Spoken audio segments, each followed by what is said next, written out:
எந்த அன்னை மீது அன்பு வைத்திருக்கிறாயோ அவர்களிடம் வந்து சாப்பிடு. மற்ற அன்னை முன் மீது கோபம் கொள்ள மாட்டோம். சரி தாயே, உண்கிறேன். மருதமர சத்தியமாவோ அறுபடையோ சண்முகா, அறுபடையோ சண்முகா, எங்கள் நெஞ்சுக்குள்ளதா சண்முகா. அங்கரதம் ஏறி வந்து நீ எட்டி பாறையா சண்முகா, எட்டி பாறையா சண்முகா, எங்கள் சட்டு சொல்லையா சண்முகா.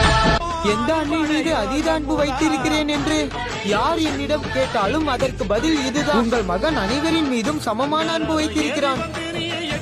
ஆனந்தம் அடைகிறேன் பார்வதி. நமது புத்திரன் அவனுக்கான முதல் பரீட்சையில் ஜெயம் கொண்டான். அவனுக்கான முதல் பரீட்சையில் ஜெயம் கொண்டான்.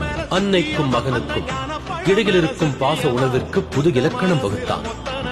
தேவாதி தேவர் மகாதேவரின்